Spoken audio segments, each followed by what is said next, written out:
വേലു വണ്ടിയെടു.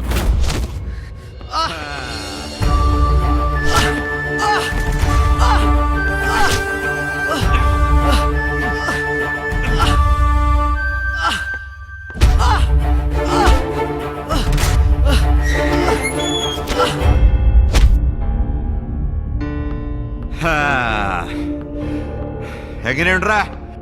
സാക്ഷാൽ പോലീസിന്റെ ഇടി ഞാൻ സിനിമയിൽ ഇടിച്ചിരുന്നെങ്കില് എന്നെ ഞാനൊരു സൂപ്പർ സ്റ്റാർ ആയനെ. സിനിമയിലെ ഇടിയല്ലേ നീ കണ്ടിട്ടുള്ളൂ. സിനിമ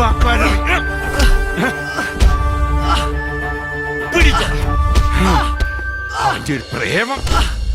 മോളെ ഞാൻ പറയണ കേളു നീ. മോളെ അങ്ങോട്ട് പോണ്ട. ഇപ്പൊ നമുക്ക് ജയശങ്കറിനെ കാണാൻ പറ്റില്ല. നീ സമാധാനപ്പെടും. അവരിവിടെ വരും.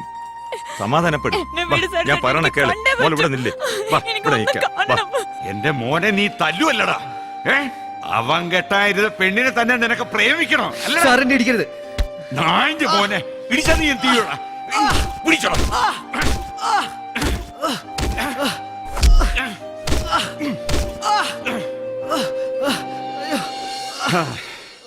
തൽക്കാലം ഇതിരിക്കട്ടെ. ബാക്കി ഞാൻ വന്നിട്ട് തരാം.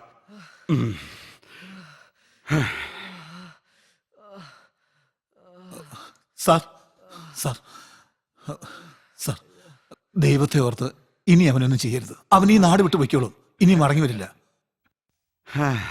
ആളിയനത് അവിടെ ഇരുന്നങ്ങ് കണ്ടോ? അവനകത്ത് കിടക്കട്ടെ. പച്ച വെള്ളം കൊടുത്തു പോരുത്. പിന്നെ പ്രത്യേകം ശ്രദ്ധിച്ചോളണം. അവനിന്ന് നമ്മുടെ സ്പെഷ്യൽ ഗസ്റ്റാ. ഈ സിനിമാക്കാരെ കിടിക്കുക എന്താ സുഖം.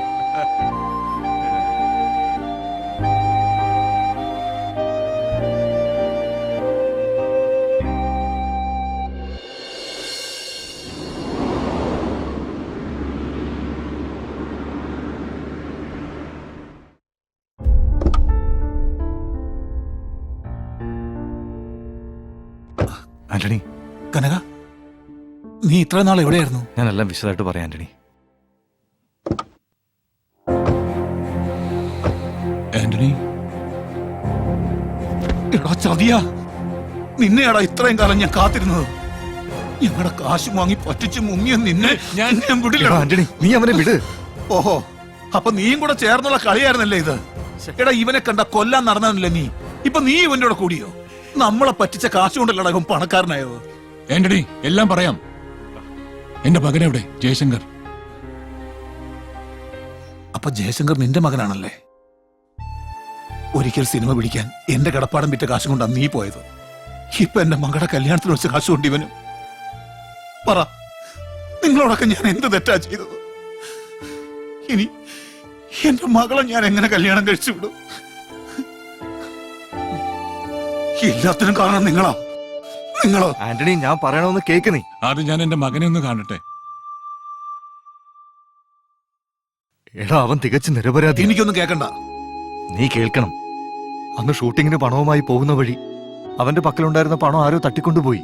കൂടെ ഉണ്ടായിരുന്ന നമ്മുടെ അബ്ദുള്ളയുടെ കയ്യും കാലും ആരോ തല്ലി ഓടിച്ചു. ഈ കള്ളക്കഥയൊക്കെ നീ വിശ്വസിച്ചാ മതി, എന്നെ വിശ്വസിപ്പിക്കാൻ നോക്കണ്ട. എന്താ ഇതൊരു പോലീസ് സ്റ്റേഷനാണ്. കമ്മീഷണർ ഇപ്പൊ വരും. എന്താ ഇത്? അങ്ങോട്ട് മാറുന്നേ. വാ, നമുക്ക് അകത്തിരിക്കാം. വാ.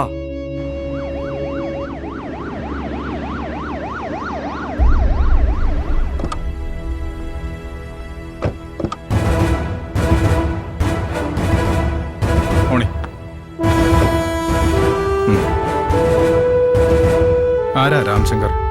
ഞാനാണ്. അകത്തേക്ക് വരൂ. ആ പയ്യനെ അങ്ങ് റിലീസ് ചെയ്തേക്കൂ.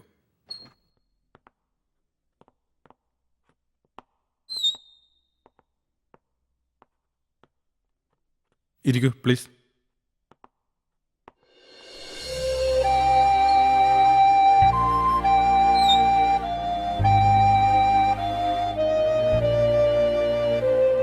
ജയശങ്കർ, ഇവിടെ നടന്നത് ഒരു സിനിമാ കഥ പോലെ മറന്നേക്കൂ. സാർ, കേരള പോലീസിനെ ഒരുപാട് റെസ്പെക്ട് ചെയ്യുന്ന ആളാണ് ഞാൻ. നിങ്ങൾ തെളിയിച്ചിട്ടുള്ള പല കേസുകളും ഒരു ഹാഫ് മലയാളി എന്ന രീതിയിൽ ഞാൻ അഭിമാനം കൊള്ളുന്നു. എന്നാൽ ഇത് ഇങ്ങനെയൊക്കെ സംഭവിച്ചതിൽ ഞാൻ ഖേദിക്കുന്നു. ഇയാളെപ്പോലുള്ളവർ കാട്ടിക്കൂട്ടുന്ന നെറികേടുകൾ നിങ്ങൾ ഷൂട്ട് ചെയ്ത് സിനിമയാക്കി കയ്യടി നേടുന്നു. രാഷ്ട്രീയക്കാരുടെ വേണ്ടാത്ത ഇടപെടലുകൾ കാരണം ഞങ്ങൾക്ക് നോക്കി നിൽക്കാനേ സാധിക്കുന്നുള്ളൂ. നിങ്ങളെപ്പോലെയുള്ള നല്ലവരായ ഓഫീസേഴ്സ് ഇരിക്കുന്ന കസേരയിലാണ് ഇവരെ പോലുള്ള ക്രിമിനൽസ് ഇരിക്കുന്നത്.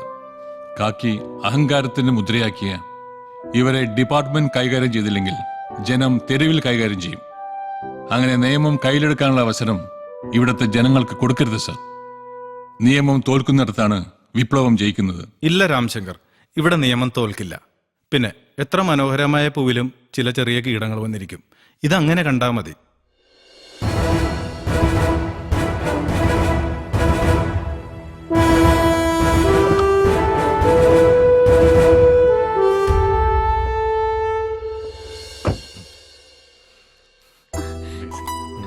என்னடா கண்ணா இது? ஐயோ என்ன ஆச்சு உனக்கு? என் சொல்றது குழந்தை உடம்பு கேளம்மா. பாரு. எனക്കൊന്നും எப்படி ஆகல. உடைஞ்சு போச்சு. நான் ஏற்கனவே சொல்லியதானே அந்த கேரளா படம் வேண்டாம். ഏയ് പോതും മരുതകം கடவுளே. എല്ലാം വീട്ടിക്ക് പോയി പേശലാം. നമുക്ക് നമ്മുടെ തറവാട്ടിൽ വെച്ച് കൂടാം. എന്താ ആന്റണി? ആന്റണി, എല്ലാ കാര്യവും നമുക്ക് വീട്ടിൽ ചെന്ന് സംസാരിക്കാം.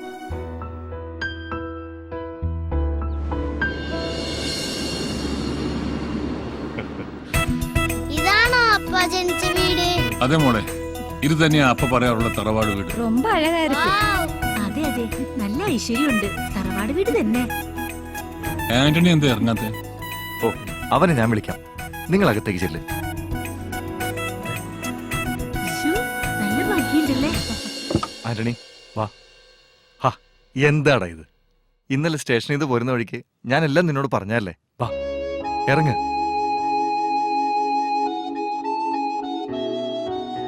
എന്നോടുള്ള നിന്റെ പിണക്കം ഇതുവരെ മാറിയില്ലേ? നിന്റെ എല്ലാ ചോദ്യത്തിനുള്ള ഉത്തരം ഞാൻ തരാം. വാ.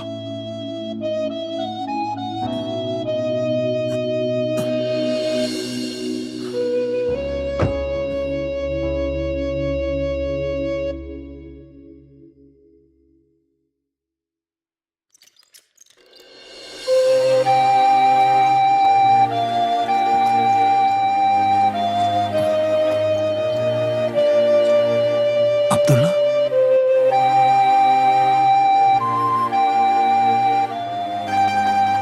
അതെ, അബ്ദുള്ള തന്നെ. അള്ളാഹുവിൻ്റെ കാരുണ്യം കൊണ്ടാ ഇപ്പോഴും ജീവിച്ചിരിക്കുന്നത്. ഇതെന്റെ രണ്ടാം ജന്മമാ. നിങ്ങളുടെ സ്ഥാനത്ത് ഞാനാണെങ്കിലും ഇങ്ങനെ ചിന്തിക്കൂ. അന്ന് ആ സിയുടെ കയ്യിൽ നിന്നും ഓടി രക്ഷപ്പെട്ടെങ്കിലും എനിക്കിവിടെ ഒത്തിരി കഷ്ടപ്പെടേണ്ടി വന്നു. ഒടുവിൽ മരതകത്തിന്റെ അച്ഛന്റെ കമ്പനിയിൽ ഒരു ജോലി ശരിയായി.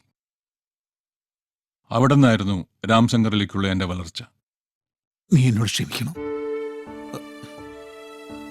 ഞാൻ നിന്നെ ഒരുപാട് തെറ്റിദ്ധരിച്ചു.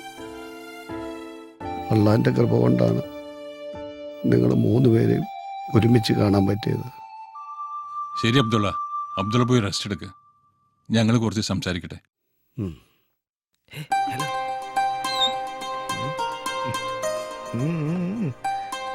അച്ഛനേക്ക് ഇപ്പൊ തന്നെ കയ്യിലെടുത്തല്ലേ. നടക്കട്ടെ.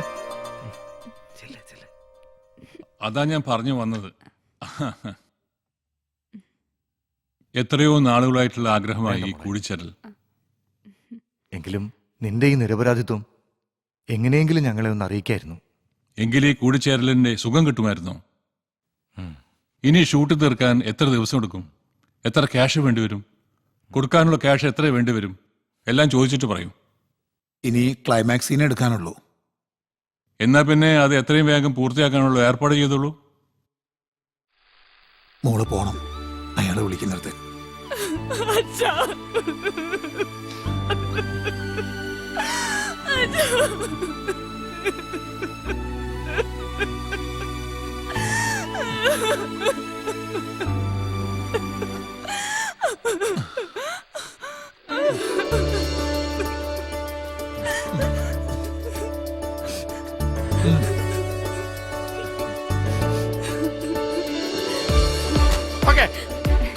പിന്നെന്താ? വാ. കൊള്ളടാ, നന്നായി.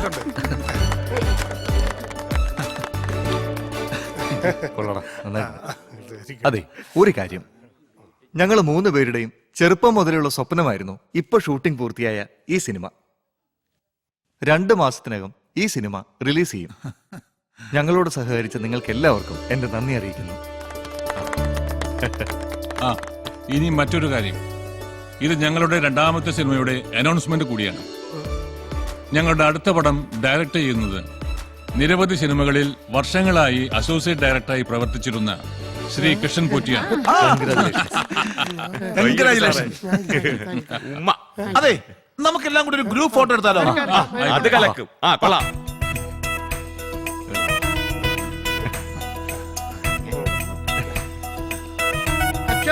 അച്ചോ അച്ചോ,